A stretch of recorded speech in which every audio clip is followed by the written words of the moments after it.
नमस्कार मित्रों, आज का जो मेरा वीडियो है वह उपाय से संबंधित है। देखिए, हर कोई इंसान चाहता है कि उसकी कुंडली में जो योग हैं उनका पूर्णतः रूप से उसको फ़ायदा मिल जाए, या कुंडली में जो कमी पेशियां हैं वह किसी प्रकार से दूर हो जाएं और वह एक सुखमय जीवन जी सके। हम जब भी किसी ज्योतिष के पास जाते हैं तो हम ये तो जानना चाहते हैं कि हमारे जीवन में और क्या क्या घटनाएं हो सकती हैं, पर उसके साथ साथ हम ये भी चाहते हैं कि हमारी कुंडलियों में जो कमी पेशियां हैं उनको किस प्रकार से दूर किया जाए और उनका किस प्रकार से समाधान किया जाए। देखिए, जो उपाय हैं उसमें बहुत से तरीके आते हैं जिनके माध्यम से आप अपनी जो जन्म पत्रिका है उसका शुद्धिकरण कर सकते हैं और उसका ज़्यादा से ज़्यादा लाभ उठा सकते हैं। तो उपायों में सबसे पहले तो नग पहनना आता है। यदि कुंडली में आपके जो ग्रह हैं वह किसी वजह से कमज़ोर हैं तो आपको कौन से नगों का चुनाव करना है जिससे आपको ज़्यादा से ज़्यादा लाभ मिल सके। या फिर आपकी कुंडली में यदि कुछ ग्रह जो हैं जिनकी पूजा करनी पड़ेगी, आप वह कौन से ग्रह हैं जिनकी आपको पूजा करनी चाहिए, या वह कौन से ग्रह हैं जिनके आपको दान करने चाहिए। देखिए, ये तो कुछ उपाय हो गए। इसके अलावा योग जैसी चीज़ें, हठ योग जैसी चीज़ें या भक्ति जैसे मार्ग, ये भी उपायों में ही आते हैं। और कई लोग तंत्रों के माध्यम से भी उपाय करते हैं। और उपायों में आप किसी कारक संबंधित यदि आप सेवा भाव रखते हैं तो भी आपको उस कारक से संबंधित जो आपकी कुंडली में घर हैं या कारक संबंधित जो चीज़ें हैं उनमें आपको लाभ प्राप्त होता है। और उपाय से आप कुछ चीज़ें और भी कर सकते हैं, जो कि जैसे कि आपकी कुंडली में मान लीजिए कुछ खराब योग हैं, जैसे जेल योग हैं, या जैसे कि कुंडली में अस्पताल जाने का योग बनता है। तो ऐसे में जब उन ग्रहों की दशा आती है या जब वह ग्रह नक्षत्रों के माध्यम से एक्टिवेशन में आते हैं, उस समय आप किसी अस्पताल में जाकर अपनी सेवाएं यदि देंगे तो वह योग कट जाएगा। या फिर आप यदि जेल में जाकर जेल के कर्मचारियों के साथ कुछ घंटे बिताएंगे, उनके साथ बातचीत करेंगे, या एक रात आप जेल में ही किसी प्रकार से काट देंगे, तो इस तरह से आप देखेंगे कि आपका ये जो जेल योग है ये कट जाएगा, क्योंकि आपने वो चीज़ प्रैक्टिकली एक तरह से कर ली। तो मित्रों, ये भी एक तरीका है रेमेडी को करने का। रेमेडी बहुत प्रकार की होती हैं। मैं लाल किताब की रेमेडीज़ के बारे में नहीं बोलूँगी, क्योंकि मैं वैदिक एस्ट्रोलॉजी करती हूँ और मेरा मानना है कि वैदिक एस्ट्रोलॉजी के जो उपाय हैं वो बहुत ही प्रैक्टिकल हैं, और उनको जो भी हम उपाय जो देते हैं वह कहीं ना कहीं से लॉजिकली हमारी कुंडली के हिसाब से सही बैठते हैं और हम उनको करते हैं। तो आइए, सबसे पहले हम नगों का चुनाव किस प्रकार से करें उसके बारे में आपको थोड़ी सी जानकारी देती हूँ। देखिए, ये मैंने आपकी सहूलियत के लिए एक काल पुरुष की कुंडली बनाई है, जिसमें कि पहला भाव जो है वहाँ पर मेष राशि ही पड़ती है। तो आपको किस तरह से नगों का चुनाव करना है मैं आपको उसके बारे में बताती हूँ। हमारी कुंडली का जो पहला, पाँचवां और नवां भाव होता है, ये हमेशा ही हमको शुभ फल देते हैं। इनके जो भी स्वामी हैं, उनके जो भी ग्रह हैं, उनसे जुड़े हुए यदि आप नग पहनेंगे तो आपको हमेशा जीवन में लाभ होगा। क्योंकि ये जो 3 स्थान हैं ये त्रिकोण भाव बोले जाते हैं, ये लक्ष्मी स्थान होते हैं, और लक्ष्मी स्थान हमेशा हमारी कुंडली में हमारा भला करने के लिए ही होते हैं। आपकी कुंडली में कोई भी लग्न हो, पर लक्ष्मी स्थान आपकी कुंडली में आपको फ़ायदा ही देंगे। तो इनके आप स्टोन्स पहन सकते हैं। ये कहीं भी कुंडली में बैठे हों, इनके स्वामी आपके लिए ये कभी नुकसान नहीं करेंगे और आप इनके स्टोन्स पहन सकते हैं। ख़ास तौर पे लग्न जो होता है उसको आपको हमेशा बली रखना होता है।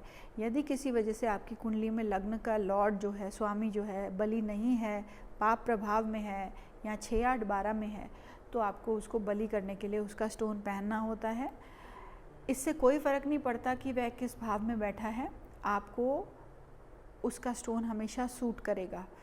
और यदि आपका लग्नेश जो है स्वराशि का है या उच्च का है या अपने लग्न को देख रहा है और कोई पाप पीड़ा में नहीं है, तो ऐसे केस में आप यदि अपने लग्न का स्टोन नहीं भी पहनेंगे तो भी आपका जीवन अच्छा चलेगा।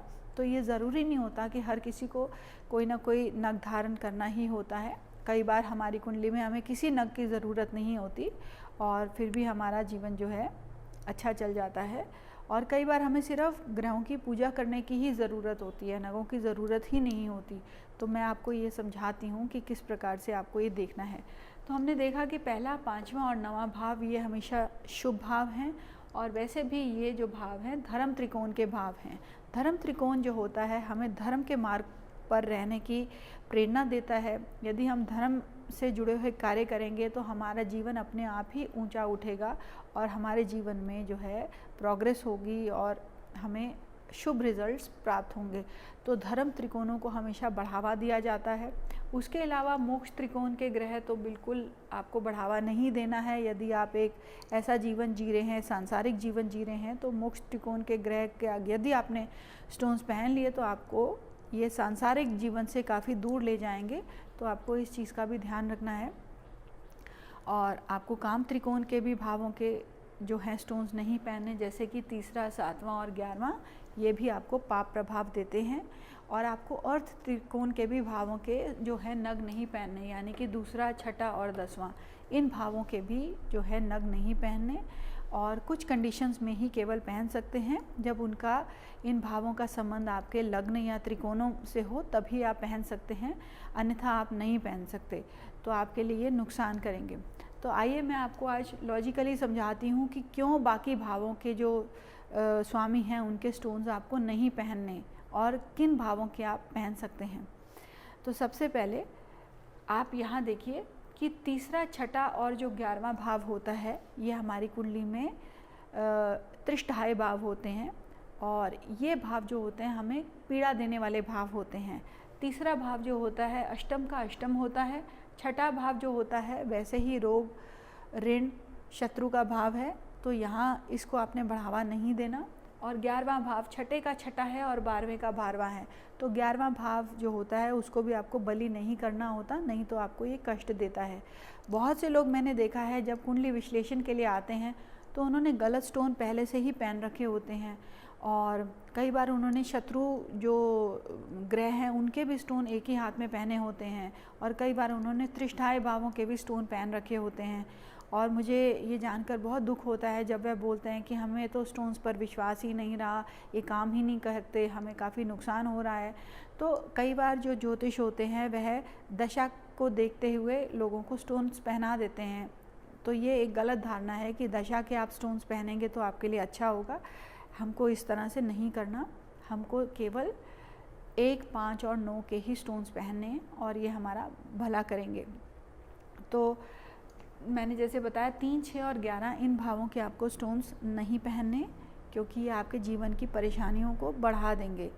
उसी प्रकार से आप 2, 12 और 8 इन तीनों भावों को यदि देखें तो 8वां भाव तो वैसे ही जो है त्रिक भाव है, तो इसके स्टोन्स आपको एक ही कंडीशन में आप पहन सकते हैं, जब इसकी दूसरी राशि त्रिकोण भाव में पड़ती हो या लग्न में पड़ती हो, तभी आप अष्टमेश का जो है नग धारण कीजिए, वरना मत कीजिए, वरना आपके लिए बहुत संकटमयी साबित होगा। और धनु राशि के लिए यहाँ पर कर्क राशि पड़ती है, धनु लग्न के लिए यहाँ कर्क राशि पड़ती है, और मकर लग्न के लिए यहाँ पर सिंह राशि पड़ती है। ये 2 राशियाँ ऐसी हैं जो यहाँ पर इनके स्वामी ग्रह आपको परेशानी नहीं देते हैं, अन्यथा बाकी सभी जो ग्रह हैं उनकी यहाँ जब राशि पड़ेगी आपको यहाँ पर ये प्रॉब्लम्स देंगे।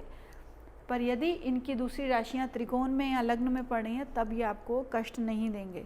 उसी प्रकार से दूसरे भाव और 12वें भाव में आपको इनकी दूसरी राशियाँ देखनी हैं।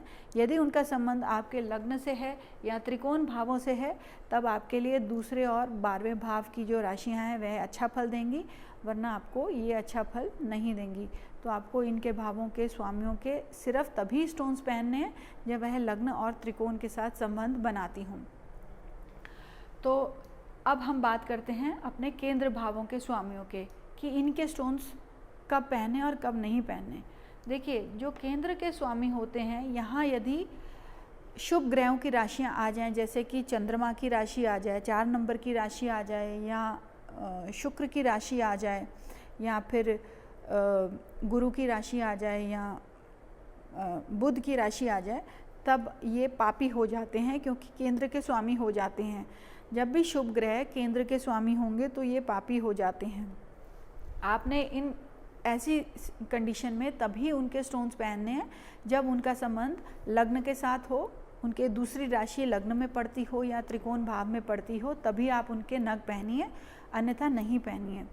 उसी प्रकार से यदि यहाँ पर आपके 4, 7 और 10 में पापी ग्रहों की राशियाँ पड़ जाएं, यानी कि अशुभ ग्रहों की राशियाँ पड़ जाएं, जैसे कि सूर्य की या फिर शनि की या फिर मंगल की, तो 3 अशुभ ग्रहों की यदि राशियाँ आपके केंद्र में स्वामित्व लेती हैं, तो ऐसे में ये अपना जो पाप से रिलेटेड जो उनके रिज़ल्ट्स हैं उनमें कमी आ जाती है और आपको शुभ रिज़ल्ट्स देती हैं।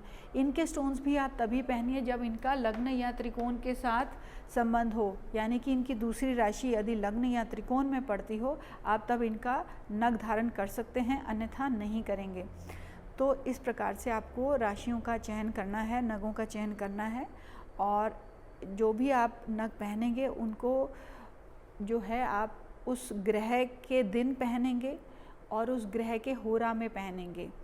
जैसे कि आप चंद्रमा की बात करते हैं तो चंद्रमा का जो नग है वह सबसे छोटी उंगली में पहना जाता है और सोमवार को पहना जाता है, मंडे को पहना जाता है और चंद्रमा के होरा में पहना जाता है और पूरा विधि समान इसे पहना जाता है और चंद्रमा का बीज मंत्र करके इसे पहना जाता है। उसी प्रकार से यदि आप मंगल का स्टोन पहनते हैं, मंगल का स्टोन जो होता है वह कोरल होता है और आप उसे मंगलवार के दिन पहन सकते हैं मंगल के होरा में। और बुध का यदि आप स्टोन पहनना चाहते हैं तो वह पन्ना होता है और उसे बुधवार के दिन बुध के होरा में पहना जाता है विधि समान।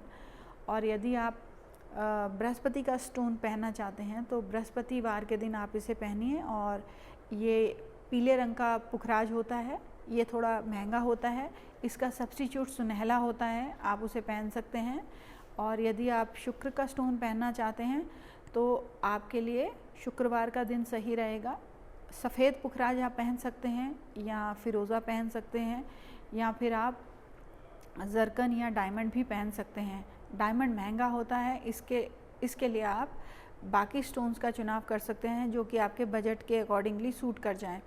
उसी प्रकार से शनिवार के दिन आपने शनि का स्टोन पहनना है, जैसे कि नीलम हो गया, नीली हो गया, तो ये आपको अच्छे रिज़ल्ट्स देते हैं। ब्लू टपाज हो गया, तो ये अच्छे रिज़ल्ट्स देते हैं। और आपको रविवार के दिन मणिक पहनना है और मणिक जो होता है इसको अंग्रेज़ी में रूबी कहते हैं और इसको भी आपको सूर्य के होरा में ही पहनना होता है। तो मित्रों, इस प्रकार से आपको अपने नगों का चुनाव करना है। केवल पहले 5वें और 9वें भावों के ही जो स्टोन्स हैं आप पहन सकते हैं और ये आपको अच्छा फल देते हैं। एक चीज़ का और ध्यान रखें, जैसे कि मैंने बोला 12वें घर की आप दूसरी राशि देखेंगे, वह यदि लग्न में या त्रिकोण भावों में उसकी दूसरी राशि पड़ती है तभी पहने। पर यदि आपके 12वें भाव में मूल त्रिकोण राशि पड़ती है तब आप इसका स्टोन ना पहने, क्योंकि मूल त्रिकोण राशि बहुत स्ट्रांग हो जाती है और मूल त्रिकोण जो होती है वह किसी भी ग्रह की ऑड राशि होती है।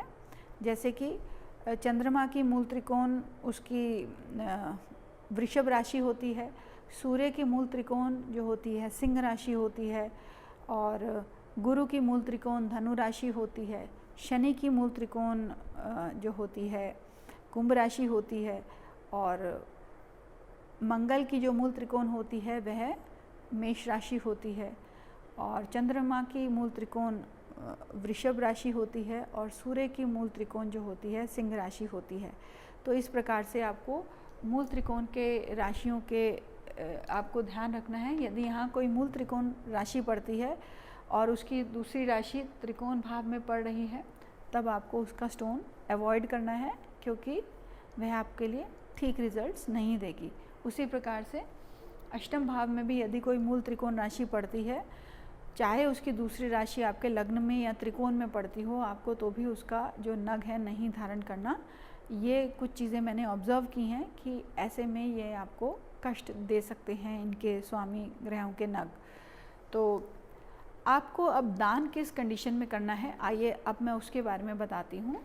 देखिए, जैसे कि मैंने बताया, तीसरा भाव, छठा भाव, 8वां भाव, 11वां भाव, 12वां भाव, ये कुंडली के कष्ट देने वाले भाव हैं।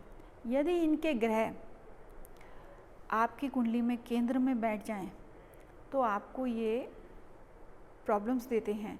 तो आप ये बली हो जाते हैं, क्योंकि केंद्र में जो भी ग्रह बैठेगा वह बली हो जाएगा। तो 3, 6, 8, 12 के ग्रह केंद्र में बैठने से बली हो जाते हैं। तो यदि ये आपकी कुंडली में इनके दूसरी राशियों का, यदि आपके लग्न और त्रिकोण के साथ कोई संबंध नहीं है तो ये अति पापी हो जाएंगे। आपको ऐसे में इनके जो है कारक तत्व उनका डोनेशन करना चाहिए। जैसे मंगल जो है वह लाल चीज़ों का कारक है, तो आपको मंगलवार के दिन लाल चीज़ें डोनेट कर देनी चाहिए यदि मंगल आपका केंद्र में बैठा है और इन भावों का स्वामी है 3, 6, 11, 12, 8। तो ऐसे में आपको उसका डोनेशन करना चाहिए। उसी प्रकार से यदि शनि इन भावों से संबंध रखता है और केंद्र में बैठ जाता है या त्रिकोण में बैठ जाता है तो आपको काली चीज़ों का दान करना चाहिए, ताकि आपके जीवन में कम से कम कठिनाइयाँ हों। देखिए, जब भी पापी ग्रह बली होंगे तो उनका दान करना ही अच्छा रहता है।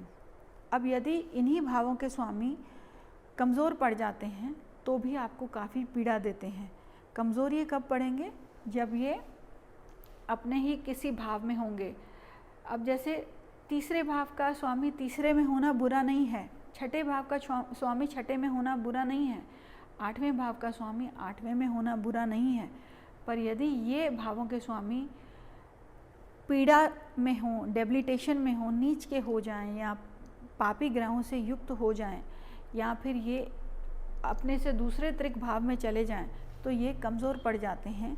ऐसे में आपको इन ग्रहों की जो होता है पूजा करवानी होती है, और इनके बीज मंत्र या वैदिक मंत्र आप इनकी पूजा करा सकते हैं। वैदिक मंत्र आपको हमेशा पंडित से करवाना चाहिए, और जो बीज मंत्र है वह आप खुद भी कर सकते हैं।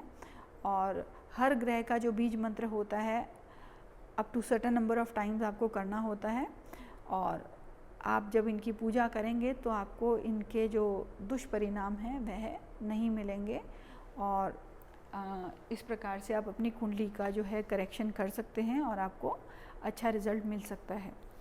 तो इसके अलावा आप यदि किसी भी कारक ग्रह से संबंधित जो चीज़ें हैं उस कारक ग्रह को आप देते हैं तो भी आपको शुभ परिणाम मिलता है। अब जैसे कि जो शनि है उसका कारक एक बूढ़ा इंसान है या एक गरीब इंसान है, तो यदि आपकी कुंडली में शनि कमज़ोर है, 12वें भाव में है या छठे भाव में बैठा है या तीसरे भाव में बैठा है, तो ऐसे में शनि जो है इतना बली नहीं माना जाएगा। तो ऐसे में आपको इस कारक से संबंधित चीज़ों का दान करना ही अच्छा रहता है। तो आप जब इनका दान करेंगे तो आप देखेंगे शनि जो है बली होता जाएगा और जीवन में आपकी प्रोग्रेस होती जाएगी। उसी प्रकार से जब इन त्रिष्टाय भावों में आपका बुध बैठा हो तो बुध से संबंधित जो कारक होता है, जैसे हरी चीज़ें होती हैं, आप इनका दान कर सकते हैं।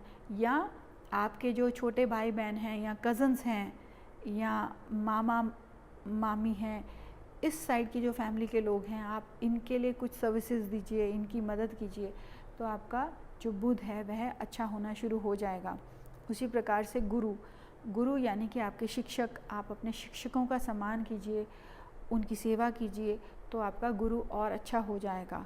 उसी प्रकार से गुरु जो है छोटे बच्चों का भी कारक है। यदि आप छोटे बच्चों के लिए भी कुछ सेवाएं करते हैं, उन अनाथ आश्रम में जाके कुछ सेवाएं देते हैं, तो आपका गुरु भी बली हो जाता है। उसी प्रकार से यदि आपका शुक्र कमज़ोर है तो आप कुछ कुंवारी कन्याओं के विवाह में अपना खर्चा कीजिए, या कुंवारी कन्याओं के लिए कुछ दान पुण्य कीजिए, उनकी सोशल अपलिफ्टमेंट के लिए कुछ काम कीजिए, तो आपका शुक्र अपने आप ही अच्छा होना शुरू हो जाएगा। और सूर्य यानी कि आपके पिता, तो आप यदि पिता संबंधित जो भी आपके जीवन में लोग हैं जो कि आपके पिता की उम्र के हैं या जो आपके बॉसेस हैं, आप उनका सम्मान कीजिए, तो आप देखेंगे आपका सूर्य अपने आप ही बली होने लग जाएगा। उसी प्रकार से चंद्रमा जो होता है वह स्त्री का कारक है, माता का कारक है। माता समान जो स्त्रियां होती हैं, आप उनकी सेवा कीजिए, आप उनका सम्मान कीजिए, तो आपका चंद्रमा अपने आप ही बली होने लग जाएगा। तो ये कुछ तरीके हैं जिसके माध्यम से आप अपने ग्रहों को बल दे सकते हैं। ये बहुत ही प्रैक्टिकल तरीके हैं। उसके अलावा आप इन ग्रहों के बीज मंत्र कर सकते हैं। आपको बीज मंत्र कहीं भी किसी भी पुस्तक में मिल जाएंगे, ये आप खुद भी कर सकते हैं। और यदि आपको किसी पंडित से उपाय कराना है तो आप उसका जो है वैदिक मंत्र करवा सकते हैं, पर मेरा ये मानना है कि जो मंत्र इंसान खुद करता है उसका हमें सबसे ज़्यादा प्रभाव पड़ता है। तो कोशिश कीजिए आप जो भी रेमेडी कर रहे हैं उसे खुद ही करें ताकि आप उसका ज़्यादा से ज़्यादा लाभ उठा सकें। तो मित्रों, इस प्रकार से आपको अपनी कुंडली में नगों का चयन करना है और अपनी कुंडली में जो भी दान पुण्य है वह करना है। और आपको एक छोटा सा उदाहरण देके समझाती हूँ। जैसे अब आपने इस कुंडली में देखा कि धनु राशि पड़ती है, इसका आप स्टोन पहन सकते हैं। यदि आपने पुखराज पहन लिया तो यहाँ पर मान लीजिए आपका गुरु बैठा है और यहाँ पर शनि भी बैठा है। तो अब जो आपका पुखराज आपने गुरु का स्टोन पहना तो गुरु तो यहाँ शनि से पीड़ित हो रहा है और शनि इस कुंडली के लिए पापी है क्योंकि 11वें भाव का स्वामी है। तो 11वें भाव का स्वामी होने से और यहाँ पर बाधक भी है, बाधक होने से ये उच्च का हो गया। तो यहाँ पर शनि जो है गुरु को खराब करेगा। तो ऐसे में यदि आपने पुखराज पहन लिया तो आपको नुकसान भी हो सकता है। तो आपने ऐसे में शनि का दान करना है क्योंकि पापी ग्रह यहाँ पर बलि हो रहा है। तो आप यदि दान करेंगे तो आप देखेंगे आपको गुरु के भी अच्छे रिजल्ट्स मिल रहे हैं और शनि से आने वाली बाधाएं भी आपके जीवन में कम हो रही हैं। तो इस प्रकार से आप टेक्निकलिटीज़ को देख सकते हैं। अब एक और उदाहरण देती हूँ। यदि आपकी कुंडली में यही कुंडली में 3 और 6 जो हैं पापी भाव हैं बुध के, और बुध मान लीजिए अपने भाव को छोड़कर किसी कमज़ोर भाव में बैठा है, मान लीजिए यहाँ नीच का होके 12वें भाव में बैठा है। तो एक तो नीच का हो गया और दूसरा 12वें भाव में हो गया, जो जातक है उसके 12वें भाव में हो गया। तो बुध संबंधित उसको परेशानियां आ सकती हैं। तो ऐसे में आप दान भी नहीं कर सकते। तो आपने ऐसे में उसका बुध का मंत्र करना है, बीज मंत्र करना है। और ये आपको पुस्तक में मिल जाएगा कि कितनी बार करना होता है बीज मंत्र। तो आप इसका जब बीज मंत्र करेंगे तो आपको बहुत अच्छा इसका फल मिलेगा और इससे आने वाली जो भी समस्याएं हैं वह आपकी कम हो जाएंगी। तो मित्रों, इस प्रकार से आपको अपनी कुंडली में ग्रहों को देखना है और उनका हल ढूंढना है। तो आशा करती हूँ ये वीडियो आपको अच्छा लगा होगा और आप इसे अपने मित्रों के साथ भी शेयर कीजिए ताकि वह भी इसका लाभ उठा सकें। और बहुत जल्दी आपको एक नए वीडियो के साथ मिलूँगी। सुनने के लिए धन्यवाद।